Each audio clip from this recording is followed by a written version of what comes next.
Hello everyone, I am Kanishk और मैं हूँ कुतूहल Kesari. and welcome to Storybox। कुतूहल, तुम्हारा ये नाम कैसे पड़ा? ओ, मैं बचपन से ही बहुत प्रश्न पूछता था, इसलिए कुतूहल, और केसरी तो मैं हूँ, इसलिए कुतूहल केसरी। वाओ, एक्चुअली प्रश्न तो करने चाहिए, लेकिन अनफॉर्चुनेटली आजकल के विद्यार्थी प्रश्न नहीं करते, तो क्या करते हैं? जवाब रट्टा मारते हैं। खैर एनीवेज, मैं तुम्हें आज एक कहानी सुनाता हूँ। तो एक बार एक गुरुकुल में दो शिष्य अपना अध्ययन पूरा करके अपने गुरु के पास जाते हैं और उन्हें कहते हैं कि गुरुजी, हम आपको क्या गुरु दक्षिणा दें। दक्षिणा मतलब? दक्ष मतलब केपेबिलिटी, सामर्थ्य, और दक्षिणा मतलब जो अपने सामर्थ्य से और इच्छा से कुछ दिया हो उसे दक्षिणा कहते हैं। तो गुरुकुल में फीस नहीं थी? नहीं। क्यों? क्योंकि विद्या का कोई मोल नहीं है, वो अमूल्य है। लेकिन आजकल तो सब लोग फीस लेते हैं। हाँ, क्योंकि वो विद्या नहीं देते। तो क्या देते हैं? शिक्षा। फर्क क्या है?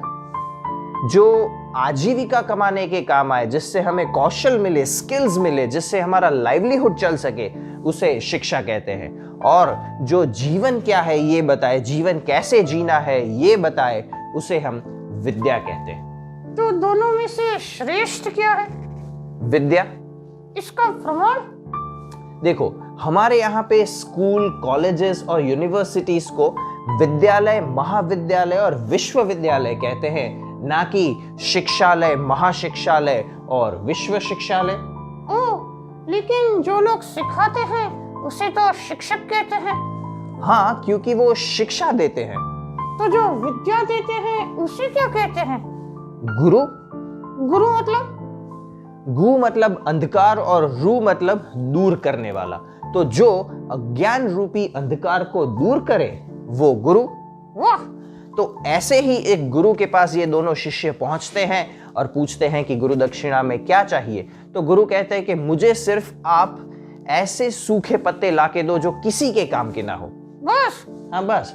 तो वो तो काफी आसान सा काम था, उन दोनों शिष्यों को लगा, और वो जाते हैं जंगल में। तो वो जैसे ही जंगल में पहुंचते हैं तो एक सूखे पत्तों का ढेर होता है, और जैसे ही वो वहां से कुछ पत्ते लेने जाते हैं, एक इंसान दौड़ता हुआ आता है और कहता है उसे मत लेना, वो बहुत काम के हैं, मैं उसे जला के उसमें से जो राख बनेगी उसे मैं अपने खेत में डालूंगा और वो काफी अच्छी फसल देगा। तो फिर वो दोनों शिष्य आगे जाते हैं। तो दो स्त्रियां ये सूखे पत्ते इकट्ठा कर रही होती है और उनके पास वो जाते हैं और कहते हैं कि आप हमें देंगी।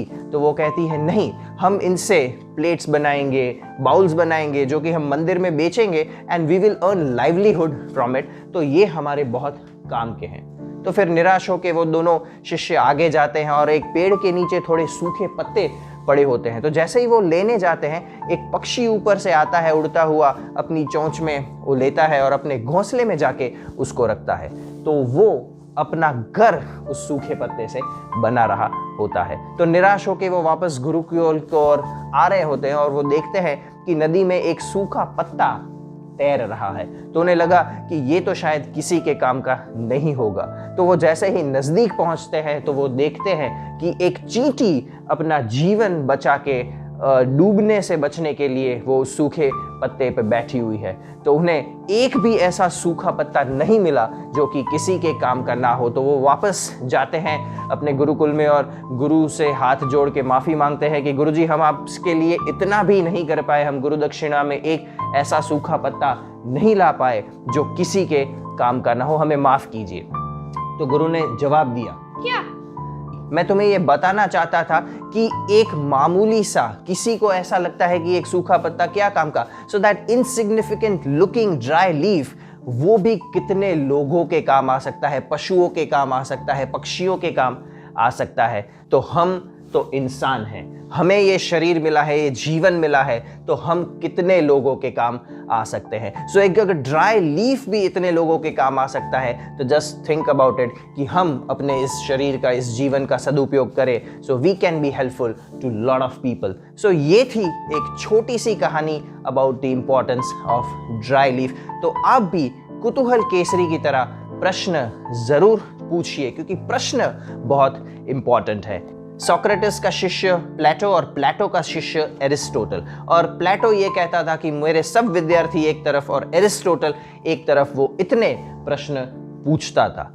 हमारे भारतीय संस्कृति में भी एक सत्यकाम जबाला नाम का दासी पुत्र था। उसमें ज्ञान की पिपासा बहुत थी, उसे बहुत कौतूहल था, लेकिन क्योंकि वो एक दासी पुत्र था कोई भी उसे अपने शिष्य के रूप में स्वीकार नहीं कर रहा था। लेकिन तब एक महान ऋषि हरिद्रुमत गौतम ने उसे अपना शिष्य बनाया और वो लड़का आगे जाके जबाला उपनिषद की रचना करता है। तो आप भी प्रश्न कीजिए, क्योंकि प्रश्न के गर्भ में ही जवाब छुपे हैं। Thank you very much from me Kutuhal Kesari. From story walk. Thank you.